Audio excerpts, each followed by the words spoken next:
The lesson begins. The classroom was full of excited students. Bright screens floated in the air showing strange images of dangerous alien creatures. It was the beginning of the special class at Galactic Academy. The subject was famous across the STARS Deathworld monsters. Professor Alien stood in front of the class with a long metal pointer in hand. He was an old insectoid from the planet Kirith with 4 legs and 2 wide eyes that blinked sideways. He tapped the screen and spoke in a serious voice. "Welcome to a lesson you'll never forget today. We learn about monsters that live on Deathworlds. Worlds so dangerous even machines refuse to land there." The students laughed and whispered to each other. Deathworlds were scary stories, for most of them something you talk about to sound brave, but never truly believe. On the screen, the image changed to show a burning forest full of smoke. Red eyes glowed from the shadows.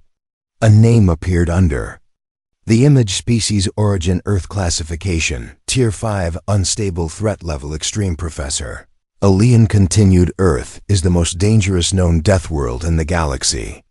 It has storms with lightning hotter than the sun, winds that cut through steel, and animals that kill for fun. And yet it is home to humans." The screen showed pictures of humans running through deserts, swimming with sharks, and climbing frozen mountains. Students laughed again. One of them, a young alien with blue skin, raised his hand. "Professor, if humans are so dangerous, how did they ever become smart?" The professor smiled. "Because they are not smart by our standards. Their brains are chaotic, but their bodies adapt faster than anything we've seen.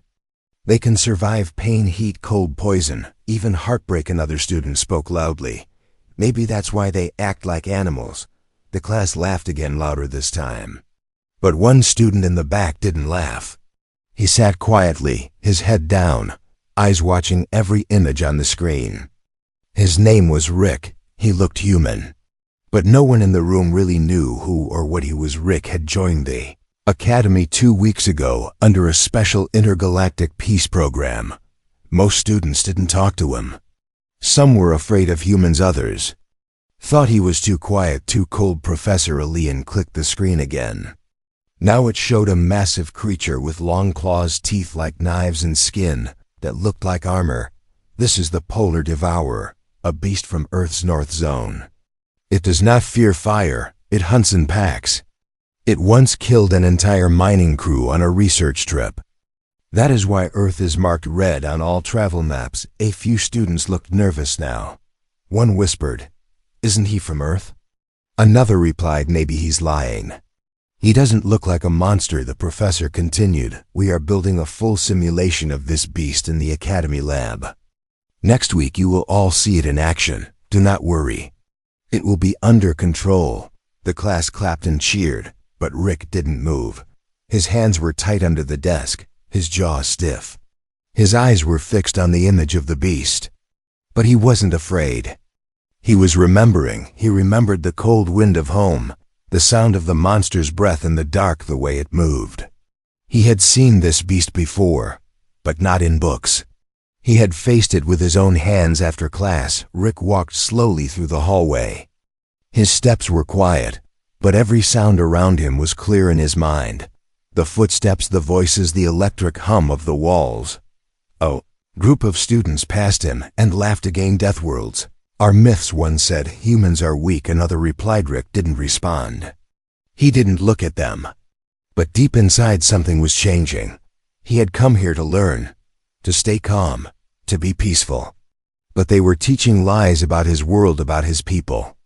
And worst of all, they were planning to play with something. They did not understand. That night, the academy lights dimmed. Most students were asleep. But in the training yard, a single figure moved through the dark. It was Rick. No gear, no weapons. Only his hands. He moved fast across the yard, climbing walls, leaping over beams, hitting stone targets again and again until cracks formed. His breath was slow. His heart is steady, but his eyes were not calm. They burned with something ancient, something dangerous. At the same time, across the campus, the simulation lab beeped with an alert. One of the Deathworld models had malfunctioned. Security logs showed. It tried to break its enclosure, then suddenly stopped. No one knew why. No one saw the figure who had visited the lab minutes before in the shadows. Rick stood alone watching the stars above. The Academy had no idea what they were doing. They wanted to study monsters, but they had invited one into their classroom, and now the lesson had truly begun. The secret within the lights in the Academy flickered as night systems took over, glowing a soft blue through the long, empty halls.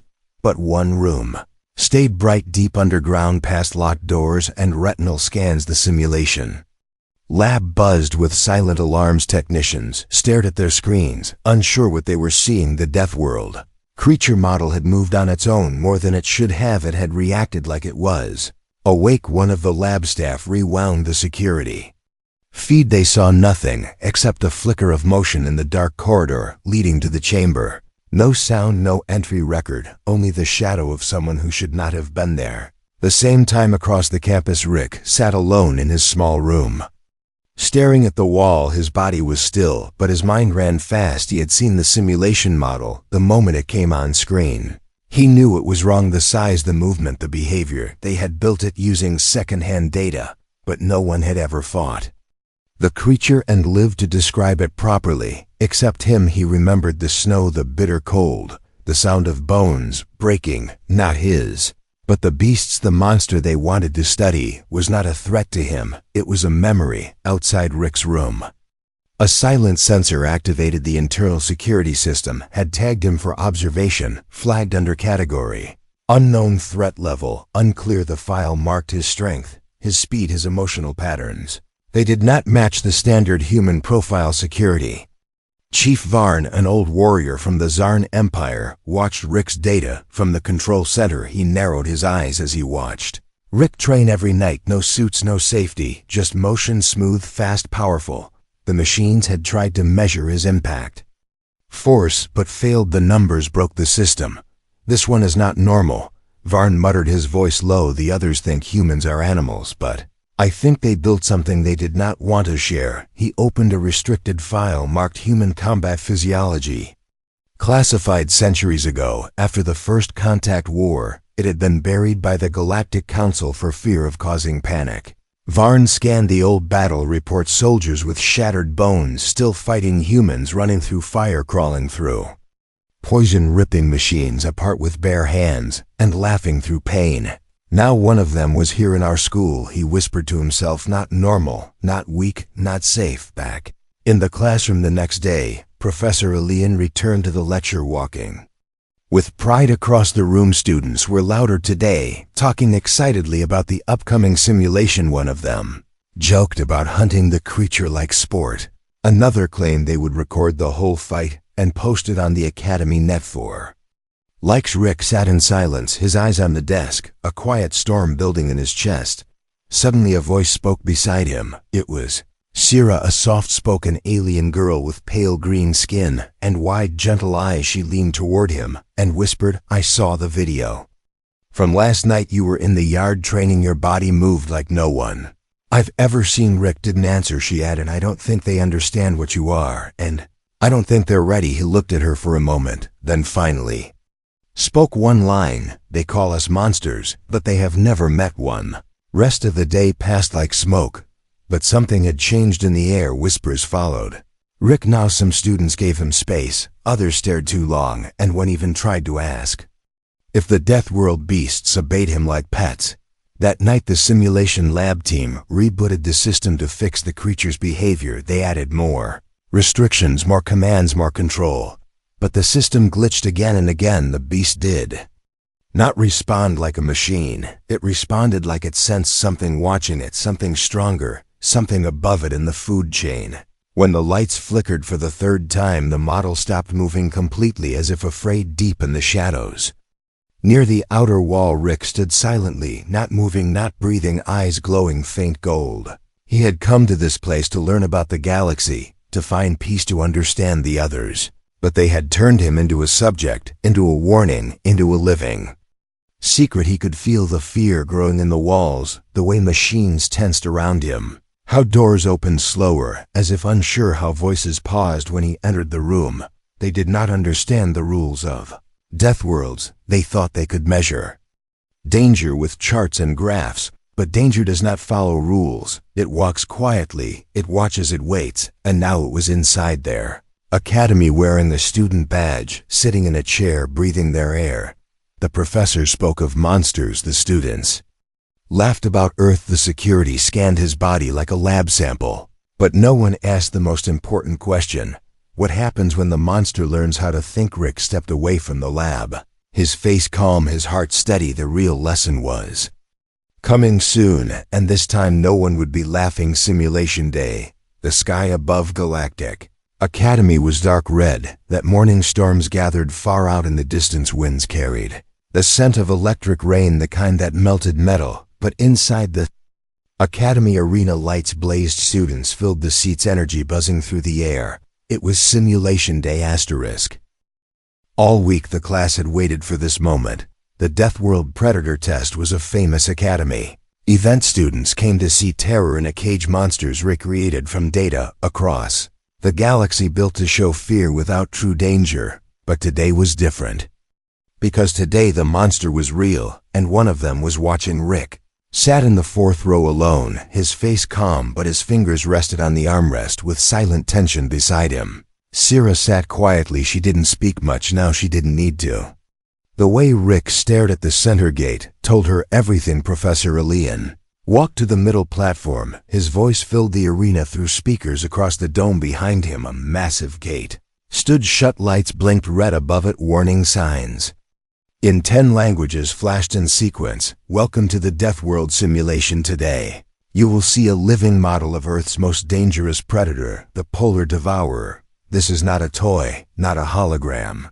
It is built from real genetic material and historical data, so observe with caution, stay in your seats, and do not panic. The crowd clapped, but their claps were soft. Nervous eyes shifted back to the gate. The doors were thick metal lined with shock strips, laser barriers already active. The professor raised his hand and gave the signal. The gate rumbled, deep mechanical locks turning slowly. Then, with a loud screech, the gate opened. At first nothing came out. The chamber inside looked empty. Shadows moved across the floor. Then 2 glowing white eyes appeared, low to the ground, wide and cold. Then the beast stepped forward, slow, powerful, each step shaking the metal below it. Students gasped. It was massive, covered in black fur, muscles thick under its skin, claws longer than swords. Its jaw dripped with cold breath like frozen smoke. Its mouth open, revealing rows of teeth, not sharp like knives, but thick like bone crushers. Beast looked around slowly, not afraid, not angry, just calm, almost curious. Then it stopped moving, its eyes locked on something in the crowd, something still, something silent, something not afraid. It saw Rick. Time froze for a moment. The professor's voice cracked through the mic. Maintain control sequence. Begin movement test. Phase 1. But the beast didn't move, not toward the bait, not toward the drones, not toward the laser guides. It kept staring at Rick as if it recognized him. Control team sent electric pulses to guide the beast. Still no movement. Then it growled. Once low, deep, not angry, just warning. The sound made the arena walls shake. The lights above flickered for a second, and all the screens glitched. Suddenly, one of the nearby students stood up to take a photo. The flash hit the beast's eye, and that was enough. It roared so loud the glass shields cracked. Then lunged forward, smashing through the energy field, biting the bait drone in half. Alarms screamed. Students ran. The professor shouted for lockdown, but it was too late. The beast was out of control. It moved fast, faster than any model ever had it. Clawed the floor, dug into the stands, climbed the wall, chased the staff. No one could stop it. Guards fired stun pulses, but the beast ignored them. One student fell on the ground, frozen in fear. The beast turned toward him, ready to strike. Then Rick stood up. No one saw him move. Just one moment he was seated. The next he was on the floor between the beast and the student hands. Raised voice calm. The beast froze again, staring at him. No growl, no attack, just waiting. Rick walked slowly toward the beast, eyes locked, not afraid, not aggressive, just quiet. The beast tilted its head, sniffed the air, then made a soft sound, not like a roar, more like recognition. Rick stopped inches away and said 3 words, not loud, not harsh, just firm. Not here now. Beast backed away slowly step by step, then turned and returned to the center of the arena. Sat down like a dog waiting for a master. All alarms stopped, all screens went blank, and the arena fell silent. Everyone stared, students, professors, guards, even.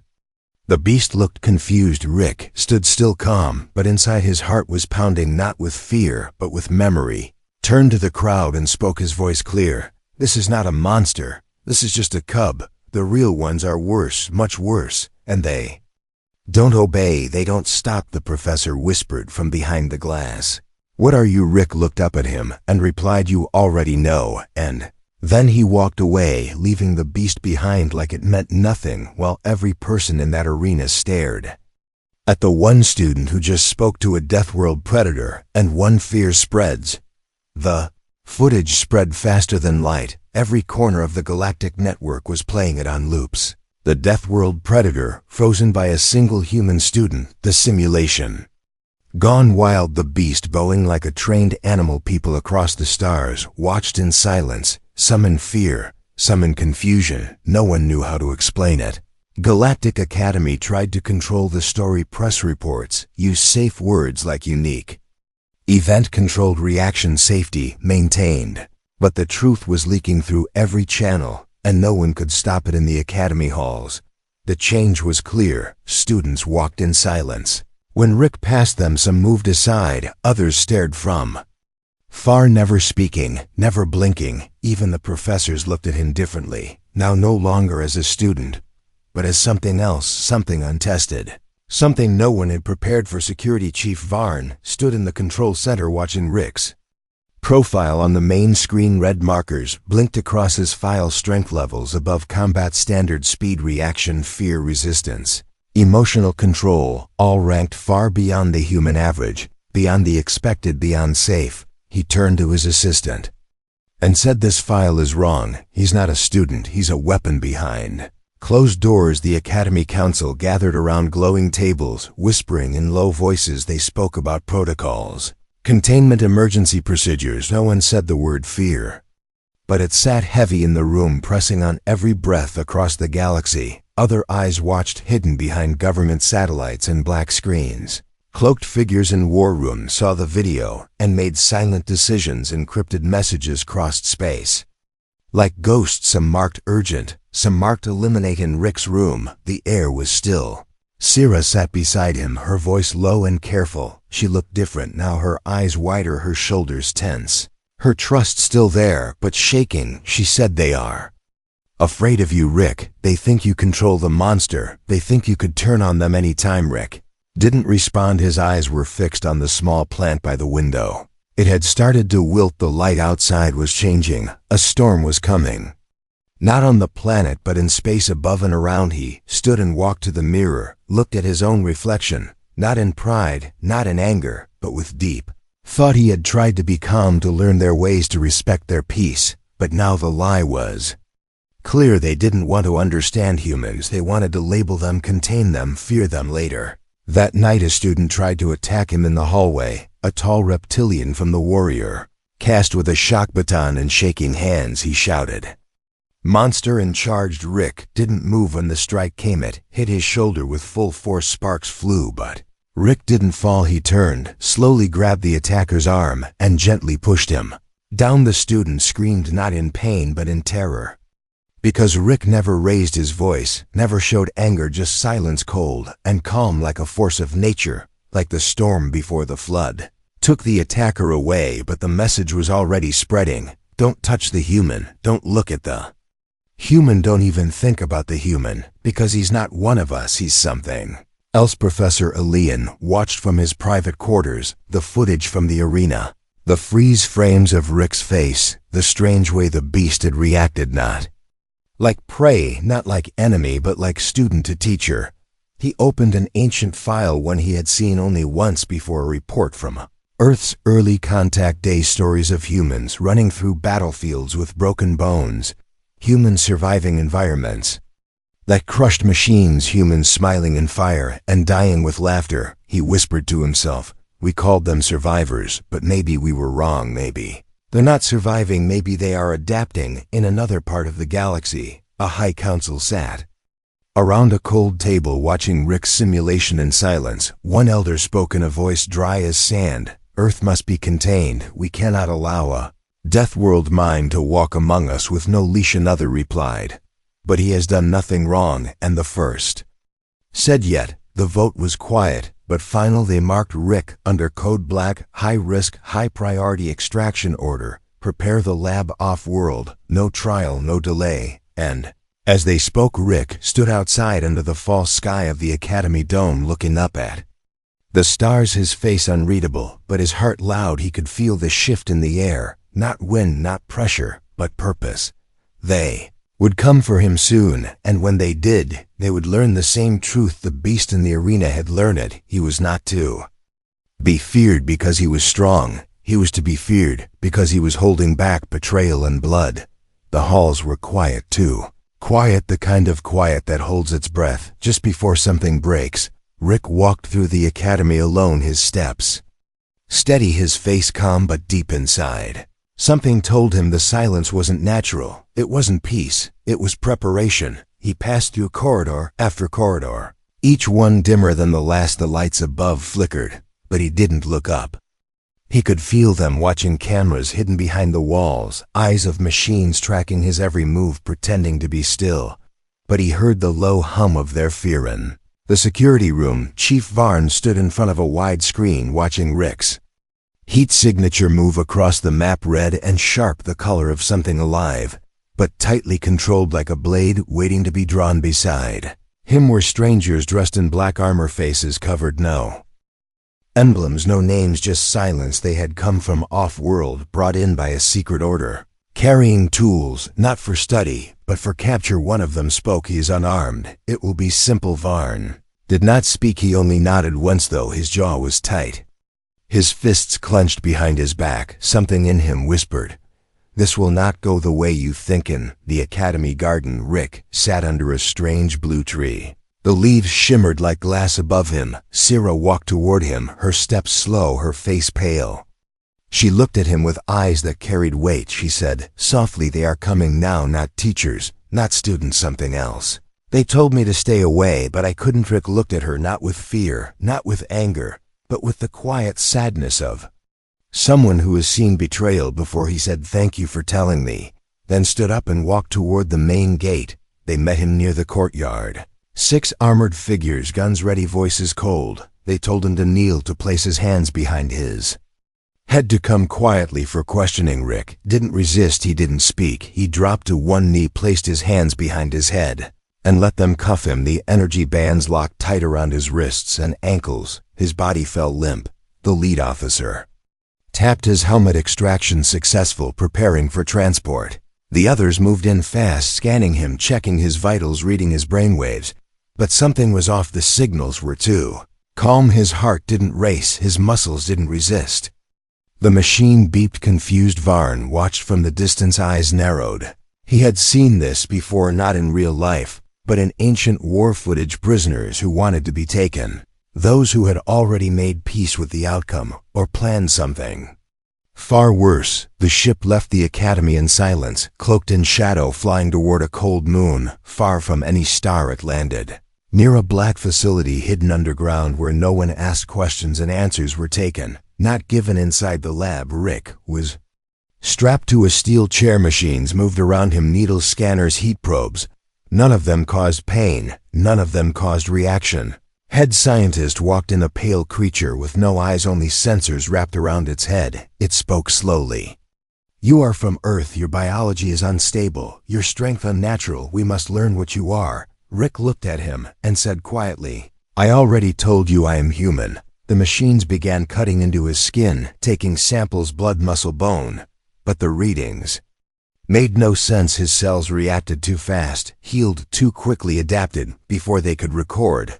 One of the doctors stepped back in fear. This should not be possible. Nothing does this. Rick's eyes opened slowly, his voice steady. Maybe you should stop. They laughed, not knowing that Deathworld warnings are never loud. They are calm and final.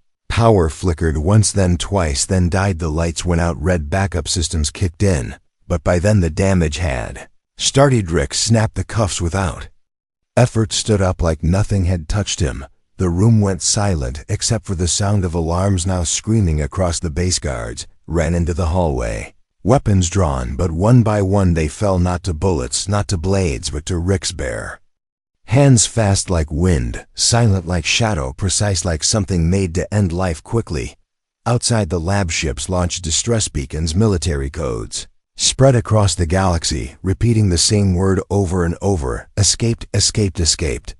At the Thaisa Academy, Zero watched the news feed her hands, shaking her voice low. They should have left him alone. Varn stood behind her, eyes hard. Now they'll learn what fear really is. Rick walked through the burning halls of the secret base, not with rage, but with control. The scientists screamed behind locked doors. He didn't look at them. He didn't destroy them. He only walked past, letting the place fall into silence behind him. Reached the open air, stepped into the light of a red moon, and looked up. Stars above him, cold and watching. He knew they were coming. More ships, more hunters, more fear. But he was not hiding anymore. Looked at the sky and said, let them come. I will teach them the cost of touching Deathworld blood. The monster unleashed. Emergency signals screamed through space, across every channel sector. Alerts flashing in red. Thousands of command centers played the same message, repeated by panicked voices and failing systems. He escaped. He destroyed the base. Subject unknown. Class Deathworld. Threat code black in motion. No one had ever seen a code black before. Most thought it was a myth, a story told in military training. But now it was real, and his face was all over the stars inside the Galactic Academy. The air was heavy. Screens showed silent footage of the destroyed lab. The walls burned. The guards left unconscious but alive. The scientists untouched but shaken. The message was clear: power without cruelty, precision without mercy. Rick was no longer a student. He was a force. Zero sat alone in her quarters, watching the stars drift past the dome ceiling. She remembered his eyes, the calm before the simulation, the way the beast had looked at him, the way he had told her, they are not ready. She finally understood what he meant, and she was afraid not of Rick, but of what would come next. In a quiet sector far beyond the academy, Rick sat inside a stolen vessel, flying through dark space alone. But not lost. The ship moved without noise, cloaked from sensors, powered by the same tech that once tried to cage him. He had reprogrammed it in minutes, as if it obeyed him without question. He opened the central archive of the galactic network, breaking through firewalls and security layers, like they were made of sand. One by one, hidden files opened, documents erased from history, reports from centuries ago showing Earth's forced isolation, false data pushed across the galaxy, human nature written as primitive, weak, irrational, all of it a lie. Rick compiled everything, loaded it into a broadcast program, and connected to the emergency beacon grid. He set a time delay and closed the terminal, then leaned back and waited, his eyes staring through the ship's glass window into the endless dark on the other side of the galaxy. In a shadowed war council room, leaders of 5 great empires argued with raised voices and shaking hands. The human subject must be hunted, neutralized before others rise. They said he is a threat to peace, a crack in our control. But one of them, an old gray-skinned diplomat, spoke with a quiet voice. You are not afraid of him. You are afraid of what he represents. If one human can do this, what if Earth sends more? Their silence was the answer. The timer ended, and the message launched. Every ship, every station, every citizen received it at once. A clear image of Rick standing before a hologram of Earth behind him, ancient battle reports, photos of soldiers carrying wounded through fire, of humans surviving nuclear storms, of mothers lifting wreckage off their children, of explorers walking on toxic planets with nothing but cloth and courage. His voice filled the galaxy, not loud, but steady. You taught about Deathworlds. You called us monsters. You laughed at our pain, studied our scars, and feared our silence. You erased our truth. Now hear it again. We did not survive because we were lucky. We survived because we refused to die. He paused for a moment, then continued. You fear what one human can do. Imagine what 10 can do. Imagine what happens when Earth stops being silent. The message ended, but the fear did not back. At the academy, Zero watched as students gathered around the screens. No one laughed, no one whispered. Some looked at the image of Rick with awe, others with shame even. Professor Ilian stood frozen, eyes wide, his voice a whisper. We thought he was here to learn, but he was here to show us who we are. Military. Fleets moved into position, warships cloaked above major systems, weapons, powered engines hot, but the commanders hesitated. No one wanted to be the first to fire. No one wanted to find out what happened when they failed on his ship. Rick watched it all unfold, not with joy, not with anger, but with purpose. He did not wish for war, but he would not allow the silence to continue. He had been kind, he had given warnings, he had walked among them with peace in his hands, but they chose fear over friendship, control over truth, and now they would learn what it meant to provoke a species born from a planet that kills. Without pause, the stars ahead shifted. Earth was near home, was calling, and he would return not as a student, not as an experiment, but as a messenger from the edge of survival. Return to Deathworld. Ship entered the atmosphere of Earth without resistance. No defense systems fired, no warnings triggered the skies above. Deathworld 001 remained silent but watchful. It was as if the planet itself recognized its son was coming. Rick stepped out of the vessel and felt the wind against his face. For the first time in years, it smelled of wild rain and old fires of life that had learned to survive not by hiding but by growing teeth. The ground beneath him was scarred but strong, the air thick with pressure and promise. He walked across cracked stone paths surrounded by ruins and forests where buildings had once stood before nature took them back. Humans moved among them, rebuilding not to dominate, but to coexist. Their eyes hard, their backs bent with labor, but their spirits unbroken. When they saw Rick, they stopped not in fear, but in recognition. They knew what he was. They've been like him all along. Word of his return spread faster than any broadcast across oceans, across cities, through underground wires and open skies. Survivors, teachers, soldiers, children, they came not to praise him but to listen, because they understood that the galaxy had finally heard the name of their world, whispered with dread and wonder. Earth, the forbidden home of monsters who love. In the deepest part of Earth's archive bunker, Rick met with the elders of the resistance, leaders, once hunted, now legends in shadow. They spoke little, only watched as Rick placed the data core on the table. Every file, every lie, every truth he had taken from the stars. An old woman opened the first file, her eyes scanning the images of alien leaders planning Earth's isolation centuries ago. She closed it with a tired breath and looked at Rick. You did what we could not. You made them listen. Outside, satellites in orbit beamed Earth's signal outward, this time not begging for peace, not pleading for mercy, but declaring survival as a right. Earth would no longer be silent. It would no longer bow. It would no longer hide its fire behind fake smiles and soft words on distant planets. The message played again and again to young aliens who had grown up hearing that humans were primitive, weak, broken. Now they saw Rick moving through gunfire, healing from wounds that should have killed, walking through storms with bare skin and clear eyes. They saw not a monster, but something far more dangerous.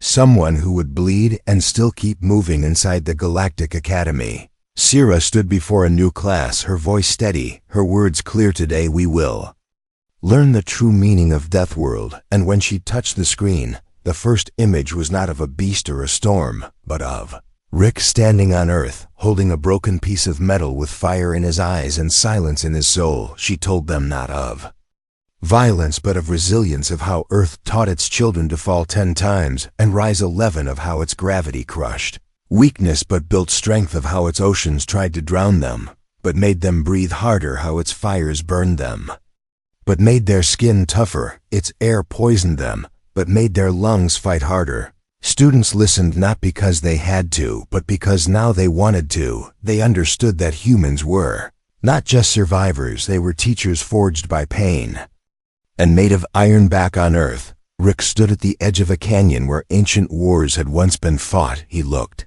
up at the sky as ships moved into orbit, not to attack, but to observe. None dared fire, none dared speak. He had already said enough.